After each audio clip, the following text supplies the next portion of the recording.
Hey, we're here with Councillor Mat Siscoe from St. Patrick's Ward, and Councillor Siscoe is also the budget chair. And so the budget committee met last week, and we were reviewing process and procedures, and Councillor Siscoe has been on the budget committee before. And so we're here just to quickly talk about some of the expectations and what the public can expect from the budget process. So, Matt, how do you see this year's budget unrolling over the next couple of weeks? It's going to be an interesting process this year. We were given the draft expenditure budget comes to council tomorrow night, and we'll table that so that we can start getting down to the nitty gritty of the process. Staff has come forward with a 6.48% tax increase, and in a quick straw poll of the committee, nobody felt that was really acceptable, and so we're going to, as some like to say, sharpen our pencils and start looking at areas where we can find reductions in the expenditure side of the budget.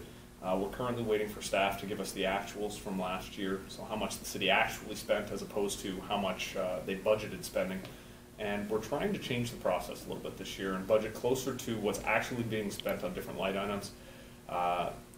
Obviously, we want our staff to try and conserve and save money wherever possible, but at the same time, some areas of the budget we've been consistently overtaxing and underspending.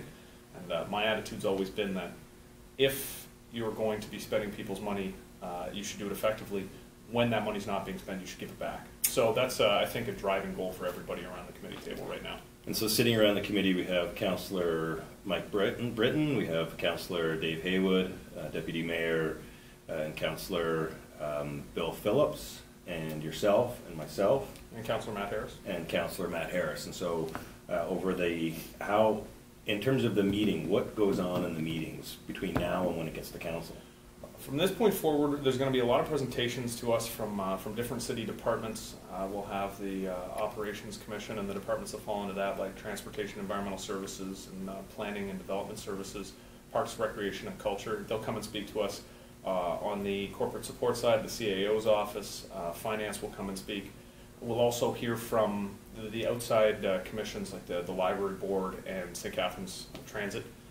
Making presentations about what their budgets look like, and a lot of it is going to be questions being asked of the presenters by the committee members, just to sort of drill down to where the money's going, why it's going into those places, what the department sees their priorities are, and really trying to figure out a way to whittle down what we have right now. As I said, 6.48% is a very large increase, and we do have 2 brand new facilities coming online, right. But we have to be cognizant that, you know, as we build new services into the city, there's always a way to find savings in other areas.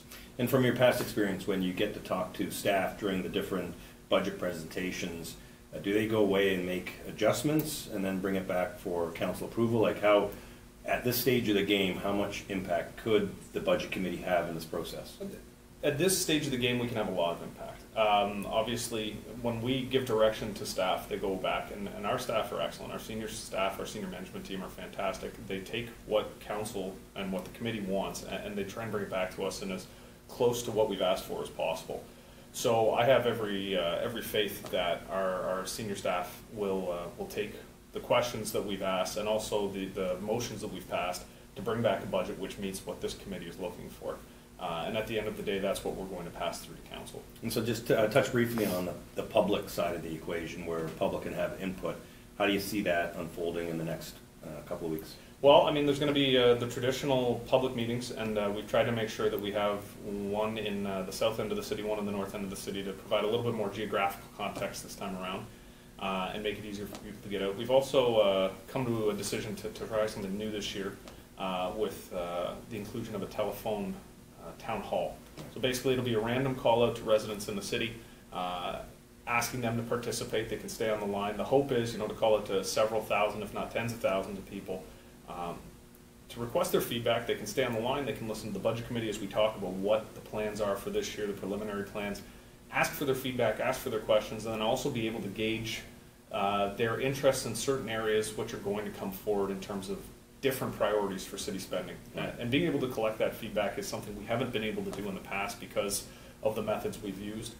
This allows us a chance to speak to the broader community and really get a truer vision of what residents in the city, whether they're in Grantham or Port Dalhousie or Meriden, whichever ward they happen to live in, what their actual opinion of this year's budget, what they're willing to accept, what they're not willing to accept, what services are important or not important to them. And I think that's an important opportunity this year that we're taking hold of. So there's more public input, we've got more meetings coming up, and then once the final draft is ready, it goes to council, and that's when the council have a final opportunity to comment and vote on it, and then it's implemented. That's right. And one of the things that I've talked to our staff about is sitting down with each individual councillor in one-on-one meetings to be able to get some feedback from them as we're starting the process about where they see the priorities lying.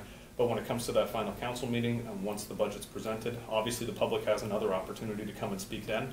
Councillors are going to have their opportunity to speak if they weren't on budget committee. And budget committee will be able to offer any ideas or thoughts they've had which weren't included in the final budget. And at the end of the day, we'll move forward with a plan which I think will set the table well for the city and city council over the next 4 years. Well, looking forward to a very vigorous process over the next couple of weeks, and thank you again for taking the chair for the budget committee, and hope you learned something about the budget process here in the city of St. Catharines. Excellent, thank you.